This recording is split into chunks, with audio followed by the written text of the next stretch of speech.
A subordinação nas relações de emprego modernas, teletrabalho e trabalho intermitente. Andressa Crislaine Caneiro Ruiz. Resumo. O presente artigo tem por escopo a contextualização do principal elemento fático-jurídico da relação de emprego-subordinação com as atuais formas de contratação regulamentadas recentemente pela Lei 1346720117, Reforma Trabalhista, na modalidade de contrato de trabalho intermitente ou à distância, teletrabalho, perpassando, inicialmente, pela evolução do conceito de subordinação, ponderando, ainda, a forma de sua verificação em dado momento histórico, além da expansão de suas características para alcançar as relações de emprego modernas, garantindo-lhes a proteção do direito do trabalho, já que frutos do avanço da própria sociedade. 1. Introdução. É a pretensão do presente estudo analisar, de maneira aprofundada, a subordinação como elemento caracterizador da relação de emprego quando aliado aos demais elementos fático-jurídicos destacados no artigo 3º da CLT, onerosidade, não eventualidade e pessoalidade. A diferença entre o trabalho desempenhado com autonomia e aquele empreendido sob ingerência contumaz do empregador, em seus mais diversos aspectos, é de extrema importância para a detecção inicial de uma relação empregatícia e seus reflexos, principalmente no que respeita à garantia dos direitos trabalhistas legalmente previstos. E para tanto é indispensável a análise da subordinação em todas as suas dimensões, clássica, objetiva ou estrutural, que para alguns doutrinadores é sinônimo, essa última, de subordinação integrativa ou reticular. Outro aspecto salutar para o desenvolvimento do tema é a compreensão de que a evolução da sociedade exige a adequação do direito do trabalho às suas novas exigências, de modo a agasalhar as novas modalidades de relação de trabalho, assegurando ao trabalhador a proteção que é inerente à sua condição, alcançando, inclusive, segundo parcela doutrinária, o trabalhador para subordinado, dependendo do nível de dependência desse em relação ao empregador. E essa desenvoltura acelerada da sociedade moderna impõe a criação de novas formas de vinculação entre o capital e o trabalho, o que influencia diretamente no conceito de subordinação, expandido e formatado para novas situações. O exercício do trabalho preponderantemente fora do estabelecimento empresarial ou teletrabalho é modalidade de prestação de serviço que se amolda justa a esse novo conceito de subordinação. A subordinação do trabalhador nesse caso é avaliada sob aspectos outros que não a submissão a ordens diretas e presenciais do empregador, circunstância que, no entanto, não a afasta, conforme expressamente previsto no artigo 6º da CLT, segundo o qual não se distingue entre o trabalho realizado no estabelecimento do empregador, o executado no domicílio do empregado e o realizado à distância, desde que estejam caracterizados os pressupostos da relação de emprego, estando bem esclarecido em seu parágrafo único que os meios telemáticos e informatizados de comando, controle e supervisão se equiparam, para fins de subordinação jurídica, aos meios pessoais e diretos de comando, controle e supervisão do trabalho alheio. Por fim, o contrato de trabalho intermitente, extremamente recente no nosso ordenamento jurídico, fruto da impactante reforma trabalhista, aprovada em velocidade avassaladora pela Lei 134672017 sob o argumento pouco convincente da necessidade premente de atualização da legislação trabalhista, ganha espaço no momento de crise econômico-financeira do país e traz como destaque para o tratado tema da subordinação a possibilidade de o empregado recusar a demanda de serviço objeto de convocação do empregador, não desnaturando, apenas por essa razão, a relação de emprego subordinado firmada através de contrato de trabalho por prazo indeterminado. 2. A subordinação nas relações de emprego modernas, teletrabalho e trabalho intermitente. 2.1. Conceito de subordinação. Como espécie do gênero relação de trabalho, a relação de emprego, formalizada através do contrato de emprego, norteador do vínculo empregatício estabelecido entre empregador e empregador, que pode assumir a forma escrita ou verbal, é alicerçada em alguns requisitos definidos pelo artigo 3º da CLT. São requisitos ou elementos fático-jurídicos da relação empregatícia, a pessoalidade, que consiste na prestação de serviços pelo próprio trabalhador, já que o contrato de emprego é classificado como intuito personae, a onerosidade, que pressupõe a prestação de serviços em troca de uma contraprestação, a remuneração, a habitualidade ou não eventualidade, que determina a fixação do empregado ao tomador de serviços, realizando, de maneira contínua, as atividades inerentes ao empreendimento do empregador, e, por fim, a subordinação, manifestada pelo acolhimento do poder diretivo pelo empregado na condução dos serviços prestados nos moldes determinados pelo empregador.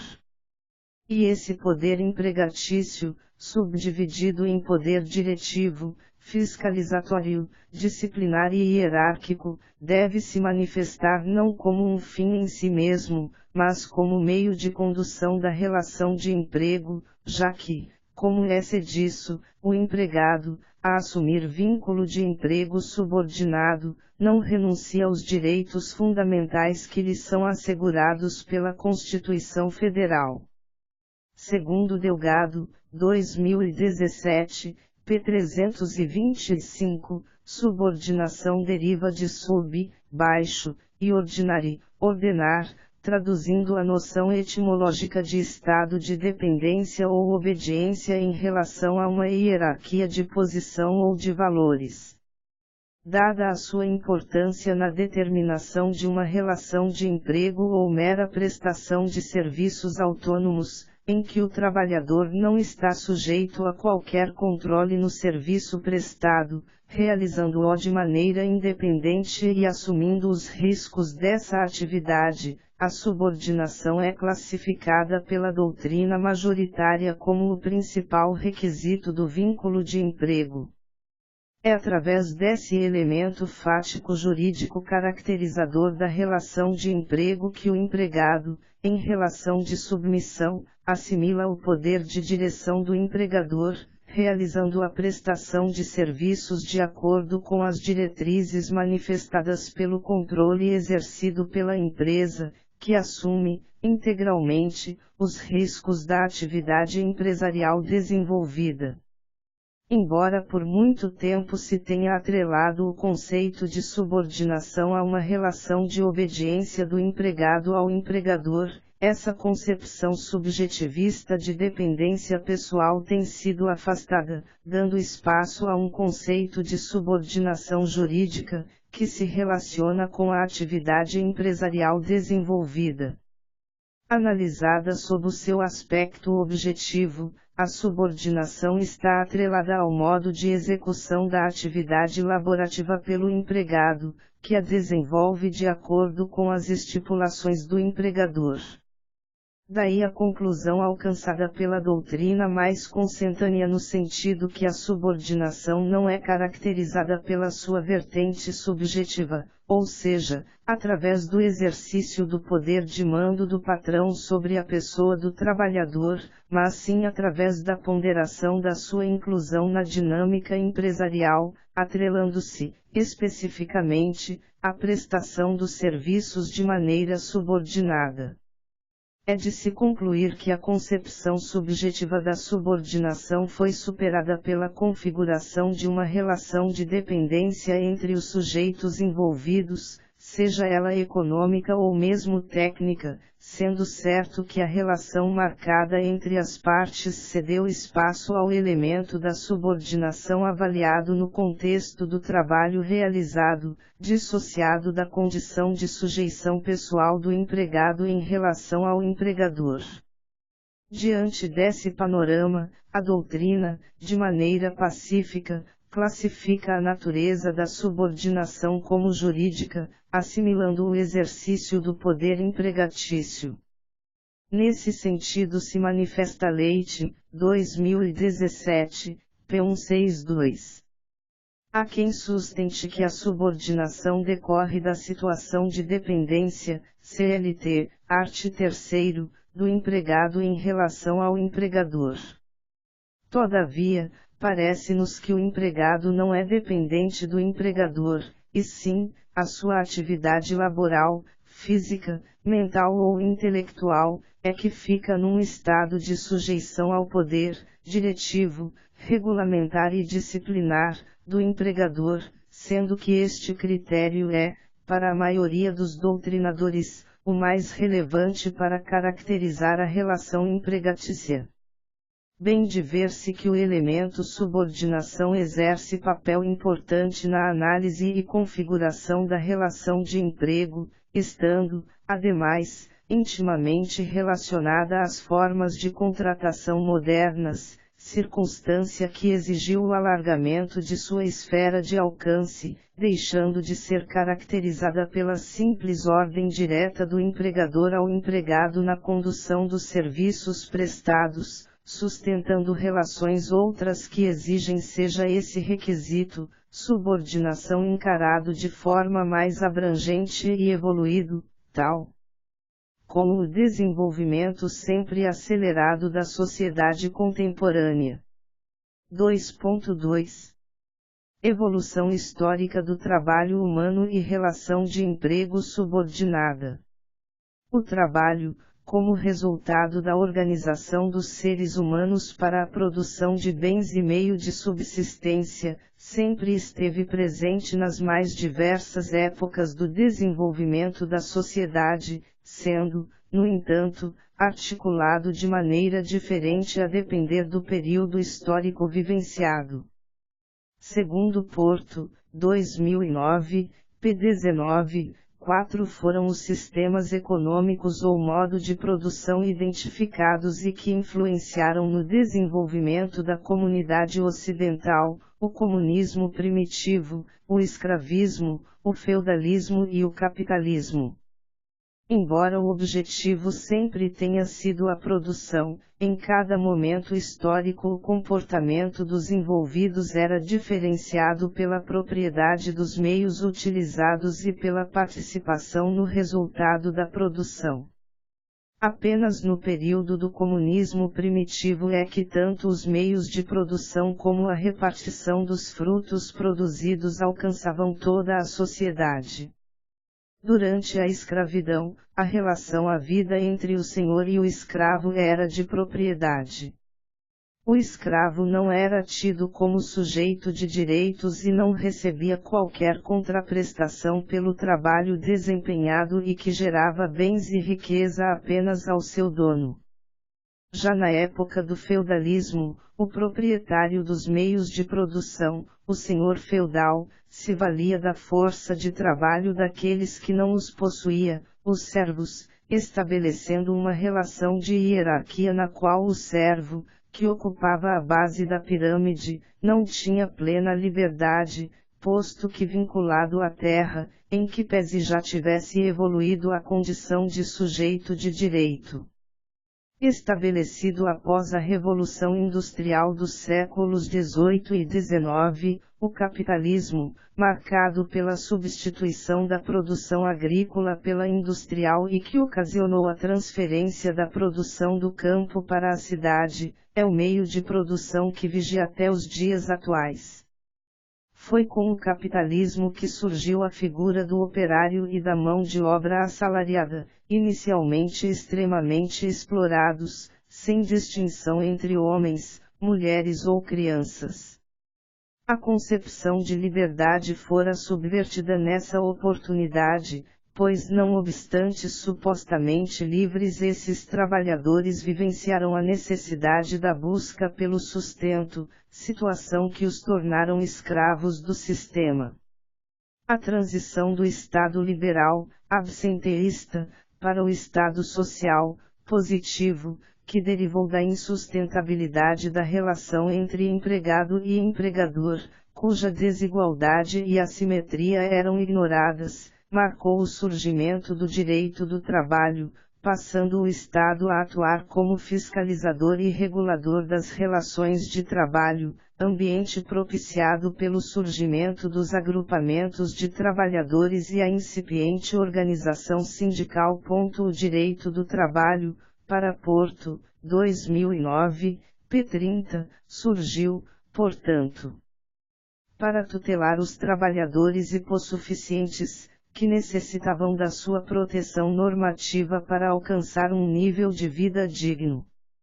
A relação de emprego, conceituada como uma relação de trabalho qualificada, já que estabelecida de acordo com a presença dos elementos fático-jurídicos definidos no artigo 3º da CLT, quais sejam, pessoalidade, não eventualidade, onerosidade e subordinação, sendo este último o divisor de águas na identificação de vínculo empregatício ou reconhecimento de mera relação de trabalho autônoma, passou a formatar o objeto de proteção do direito do trabalho. Essa, aliás, a conclusão de Delgado, 2017, p. 324. Não obstante a relação de emprego resulte da síntese indissolúvel dos 5 elementos fático-jurídicos que a compõem, será a subordinação, entre todos esses elementos, o que ganha maior proeminência na conformação do tipo legal da relação empregatícia. 2.3 Dimensões da subordinação clássica, objetiva e estrutural. A evolução da sociedade e, consequentemente, das relações de trabalho, seja em decorrência dessa modernização social, seja pelas novas percepções diagnosticadas pela ciência do direito do trabalho, incutiu modificações e alterações importantes nesse essencial elemento da relação de emprego, a subordinação. Em relação a esse fenômeno de progresso destaca, Delgado, 2017, p. 327, a existência de 3 dimensões principais, a clássica, a objetiva e a estrutural, as quais permitem, em atuação complementar, pois não se excluem, o enquadramento dessas novas tendências laborais no espectro da subordinação inerente ao contrato de emprego. Também chamada de tradicional, a dimensão clássica pode ser entendida como aquela que desde há muito e até os dias atuais é a mais praticada. Trata-se do modelo padrão de manifestação da subordinação, aquela em que o empregado, em evidente situação de submissão, admite a superioridade do poder diretivo do empregador, acolhendo as suas ordens. São ordens recorrentes e diretas do empregador ao empregado. Já a dimensão objetiva parte do pressuposto de que o trabalhador, ao exercer a atividade laborativa do tomador de serviços, está integrado aos fins e objetivos daquele empreendimento. A terceira e última das dimensões da subordinação estudadas, chamada de estrutural, revela a inserção do trabalhador na dinâmica da empresa, incorporando estruturalmente o funcionamento da atividade laborativa do tomador de serviços, independentemente do recebimento de ordens diretas do empregador ou da sua ligação com os objetivos empresariais. A subordinação estrutural, também chamada de integrativa ou reticular, é bem exemplificada pelo fenômeno da terceirização, que atualmente assume contornos mais amplos. Leite, 2017, principalmente após a recente decisão do Colendo Supremo Tribunal Federal, que admitiu a terceirização em atividade fim do tomador de serviços, onde a empresa prestadora de serviços, empregadora, aloca seus empregados em estabelecimento da empresa tomadora, que desfruta daquela mão de obra, inserindo aquele trabalhador na sua dinâmica empresarial. 2.4 Tendências expansionistas no conceito de subordinação. Superada a resistência inicialmente existente no que tange à inclusão de trabalhadores não classificados como empregados no conceito de subordinação e, consequentemente, na seara do direito do trabalho, situação verificada pelo fato de que apenas os operários eram identificados como subordinados, afastando-se dessa proteção, por exemplo, os intelectuais, detectou-se uma expansão denominada centrípeta do conceito, alargando-o e englobando no espectro da subordinação trabalhadores não classificados literalmente como empregados.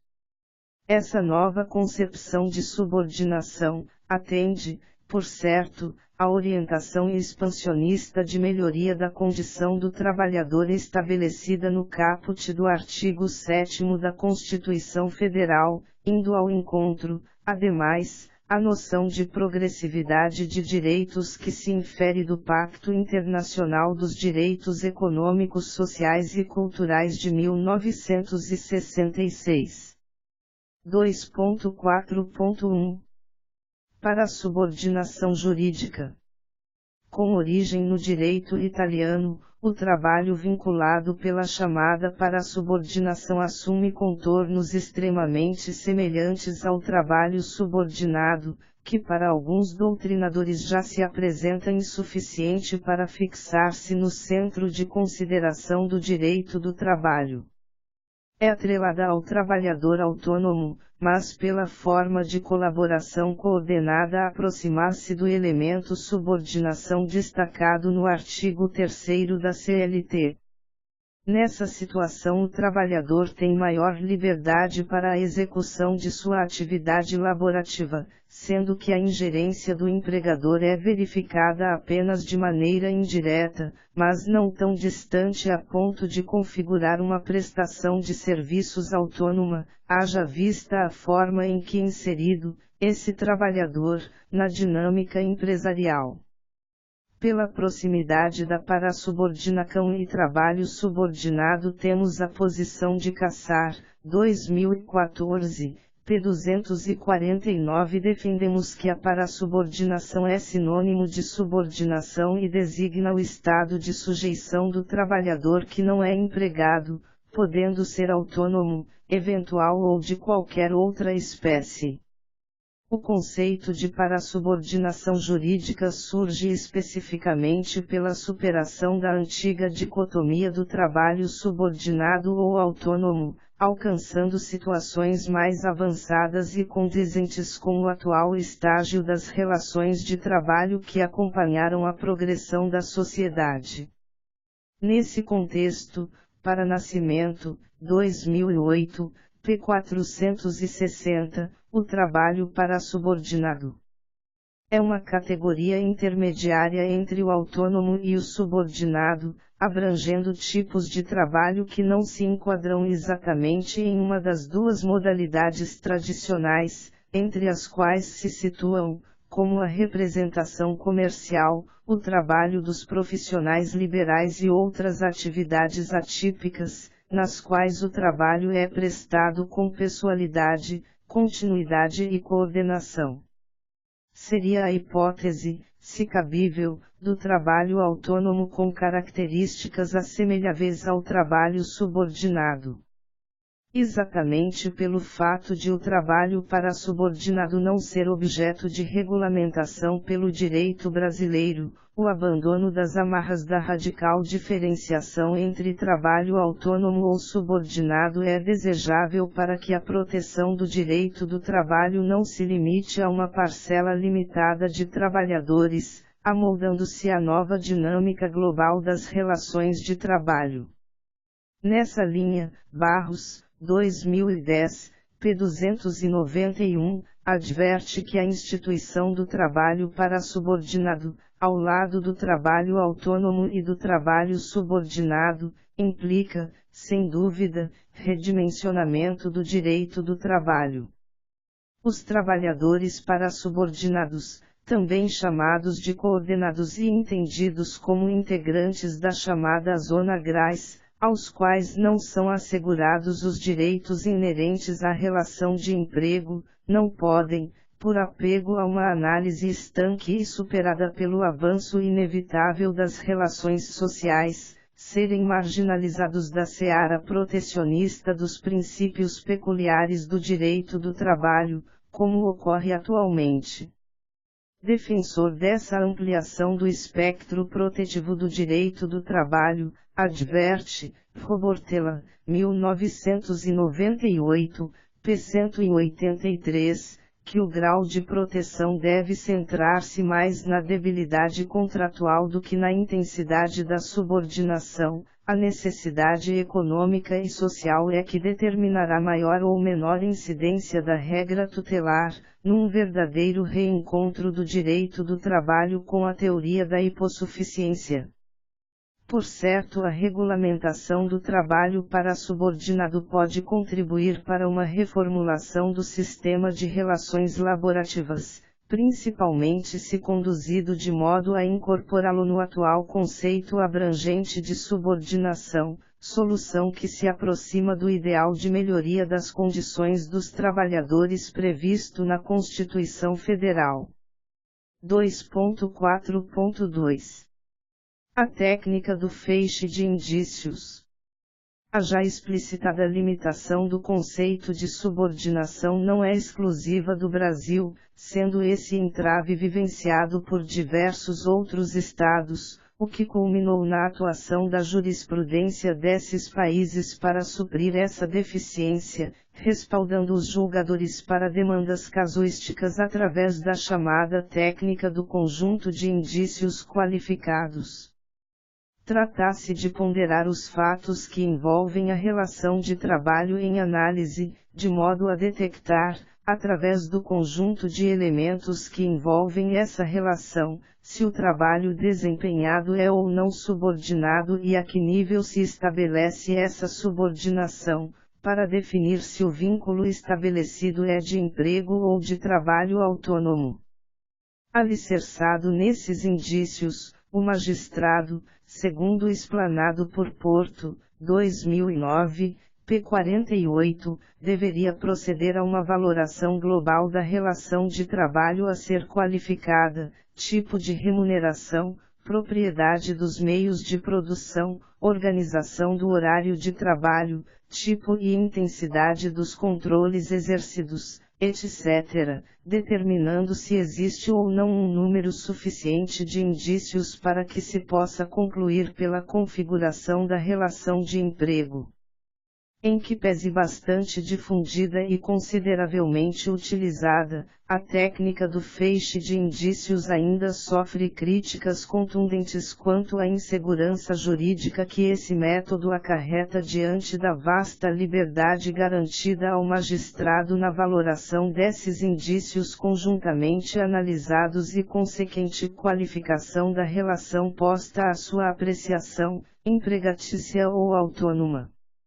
Segundo Porto, 2009, p. 50 argumenta-se que ela propicia ao magistrado um amplo horizonte no qual é possível deslocar as fronteiras do trabalho subordinado em razão da ideia que ele tem das necessidades de proteção desta ou daquela categoria de trabalhadores.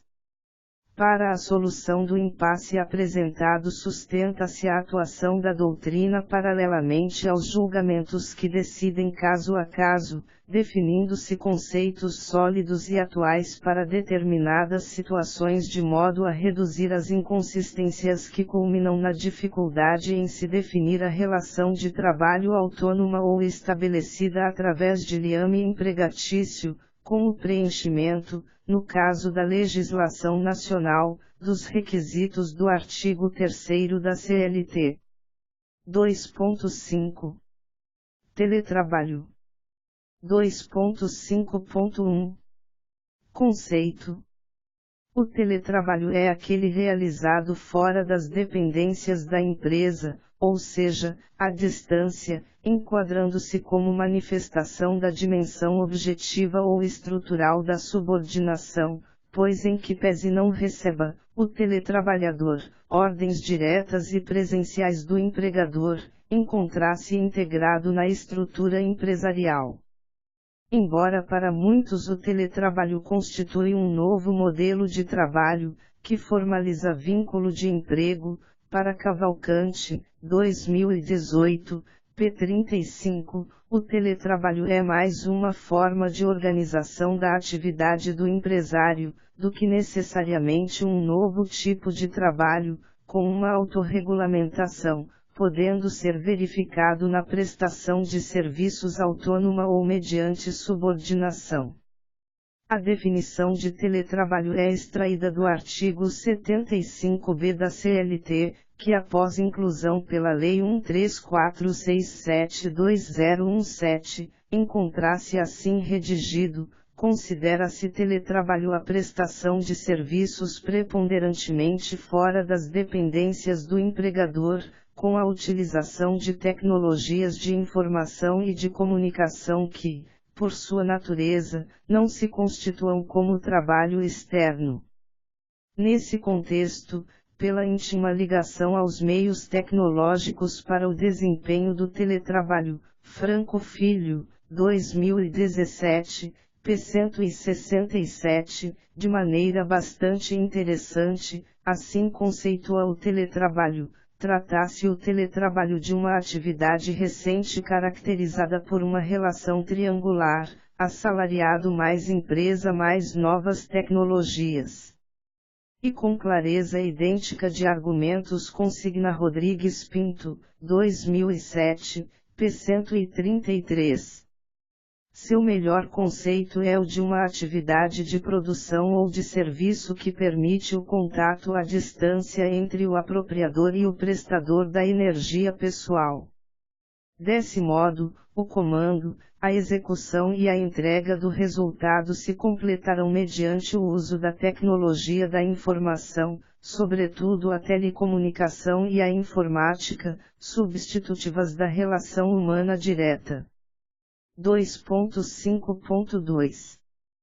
Previsão legal.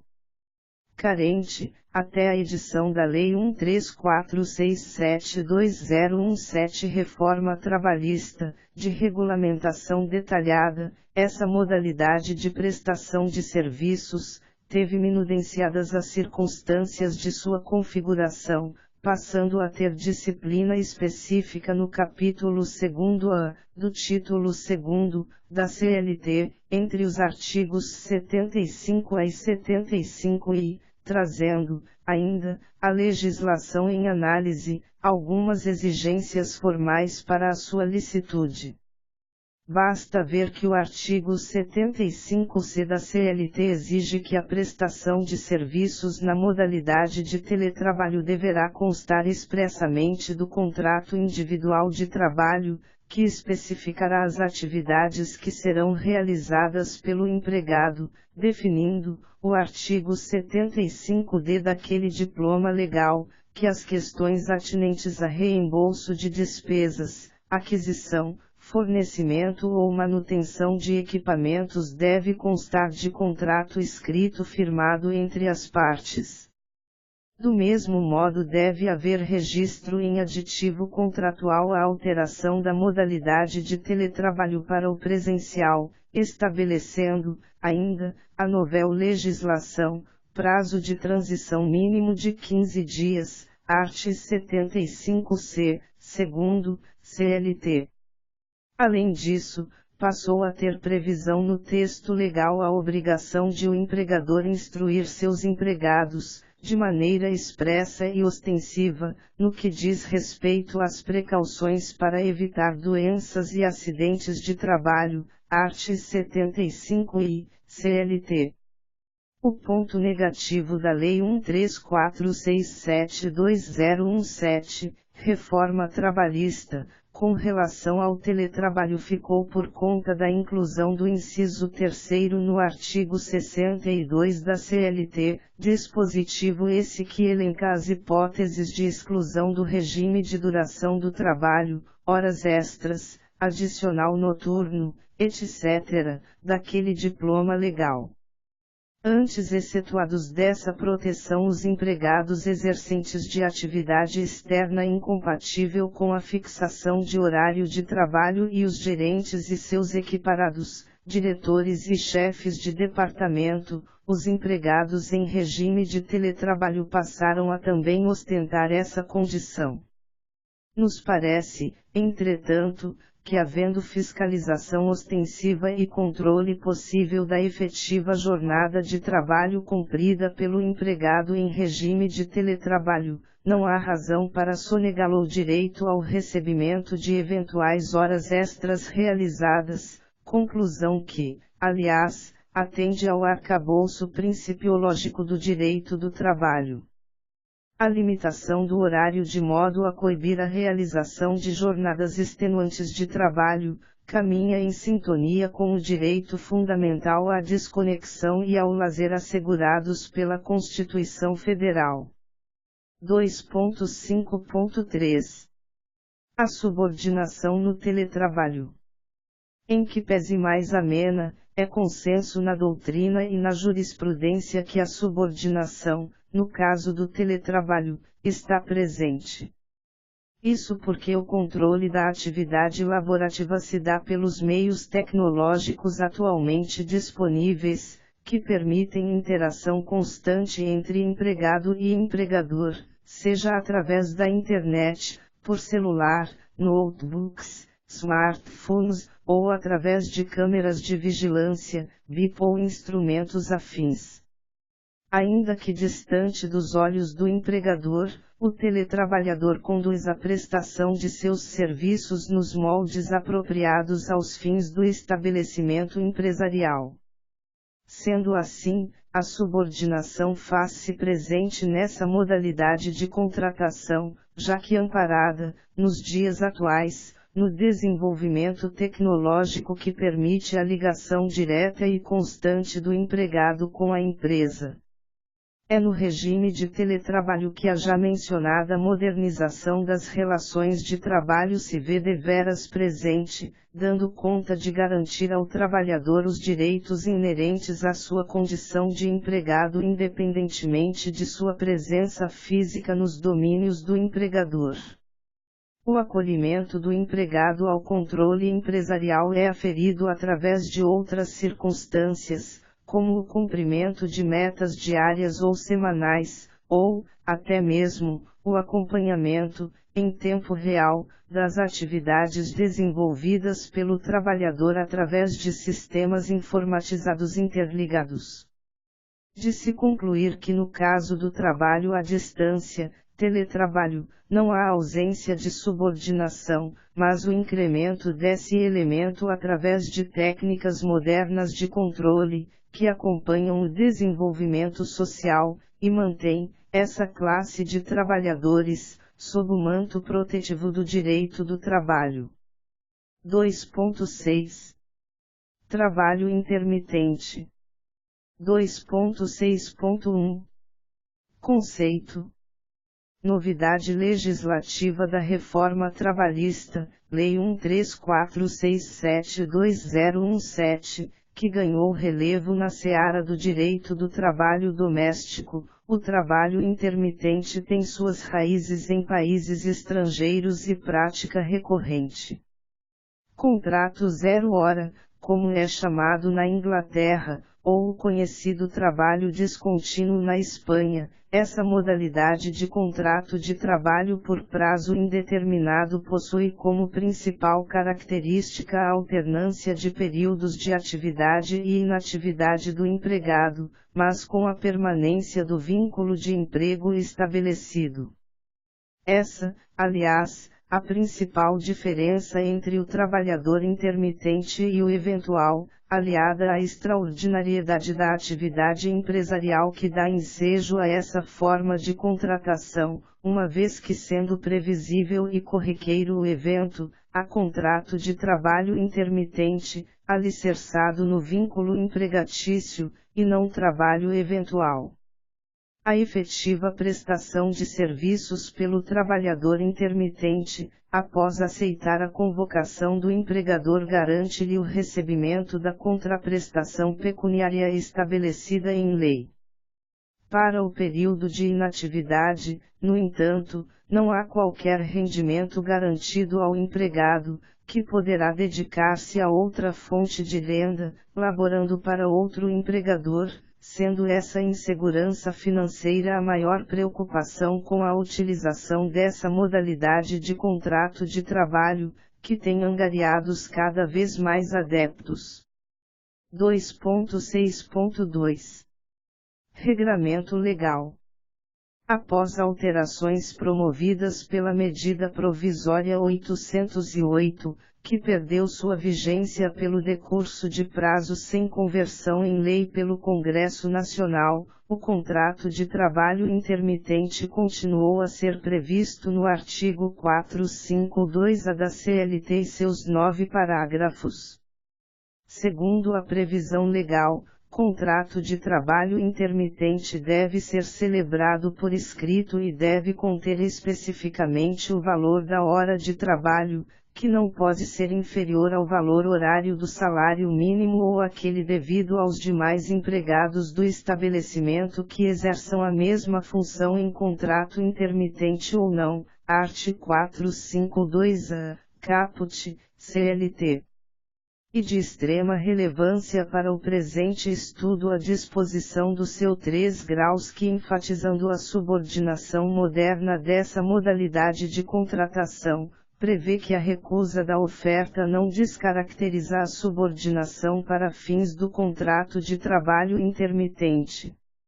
Um avanço barrado pela perda da vigência da MP 808 e era a revogação do 4º do mencionado artigo 452-A da CLT, em que prevista multa a ser aplicada em desfavor do trabalhador que não comparece ao trabalho, embora tenha aceitado previamente a oferta do empregador. Disse salutar a extirpação desse dispositivo legal do mundo jurídico, pois não incluída, pelo legislador, igual penalidade ao empregador que descumprir com a sua obrigação, culminando em desigualdade evidente entre patrão e empregado, de modo a intensificar o desequilíbrio tão marcante nessa relação.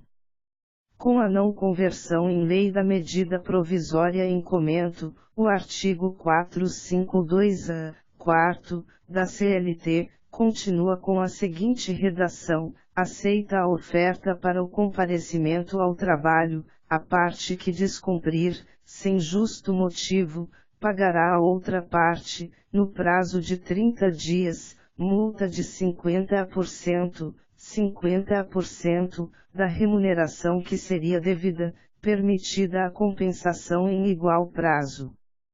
Os demais parágrafos do artigo 452-A da CLT, não menos importantes para a compreensão do contrato de trabalho intermitente, trazem prazos para oferta e aceitação da demanda de serviço, primeiro e segundo, além das parcelas a serem saldadas ao trabalhador intermitente no término de cada período de prestação de serviços, sexto.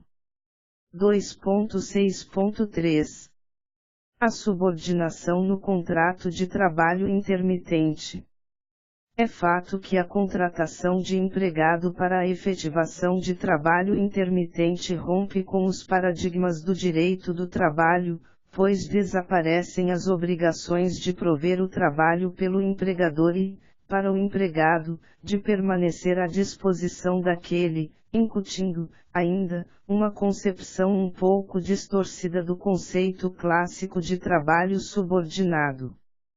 E o principal questionamento atrelado à subordinação no contrato de trabalho intermitente está relacionado com a possibilidade de o empregado recusar a oferta de trabalho formulada pelo empregador. Essa é a previsão que emana do artigo 452-3 da CLT, que diz: a recusa da oferta não descaracteriza a subordinação para fins do contrato de trabalho intermitente. Referida previsão legal ganhou a atenção dos operadores do direito pelo fato de que essa forma de negociação entre as partes destoa do modelo convencional de subordinação, em que o trabalhador é submisso ao patrão, acolhendo o poder diretivo. No contrato de trabalho intermitente, o empregado é o senhor do seu tempo, razão pela qual a condução dessa modalidade de contratação é condicionada ao exclusivo interesse do trabalhador. A subordinação jurídica, que sempre foi posicionada como o aspecto mais relevante do direito do trabalho na configuração da relação de emprego e sua consequente proteção, valerá, na relação de trabalho intermitente legalmente admitida, de forma condicionada à aceitação da convocação manifestada pelo empregador.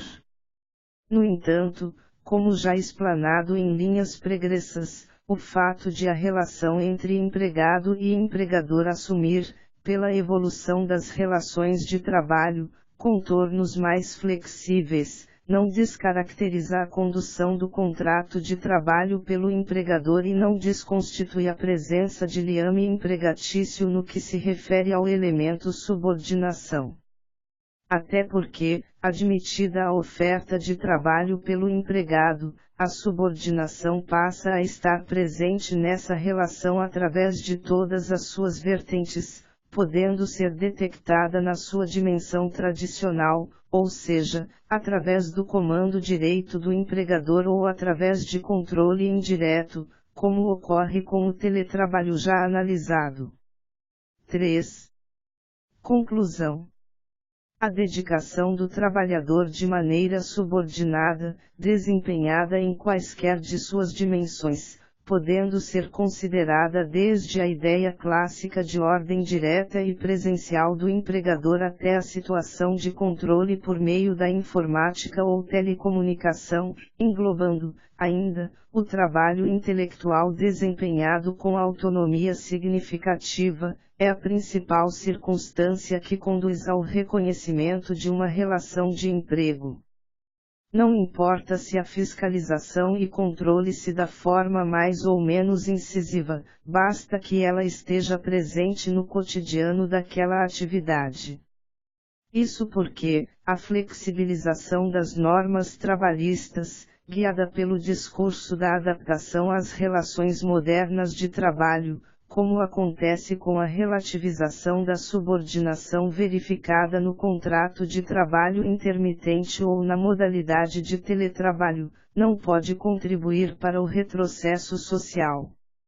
É preciso driblar as atitudes que degridem o avanço paulatino que às duras penas foi sendo conquistado pelo direito do trabalho, o que pode ser colocado em prática propiciando instrumentos que possibilitem ao julgador ou operadores do direito a análise casuística de uma dada relação de trabalho, aguçada pelo senso crítico do que realmente acontece em detrimento das formalidades documentadas. Princípio da primazia da realidade.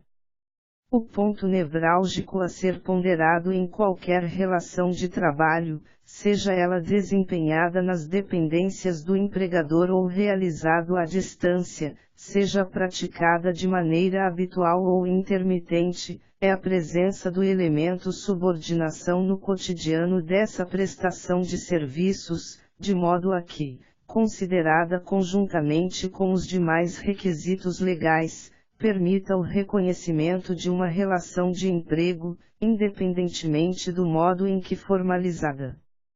E a preocupação com as fraudes de todo gênero para mascarar uma verdadeira relação de emprego não é exclusiva do direito interno, podendo ser citada a Recomendação 198 da OIT, que traz, em seu artigo 13, a noção de que os Estados-membros devem considerar a possibilidade de definir em suas leis indicadores específicos da existência de uma relação de trabalho, sendo citado como indicador, por exemplo, o fato de o trabalho ser realizado de acordo com as instruções de outro grupo, a integração do trabalhador na organização da empresa, dentre outros.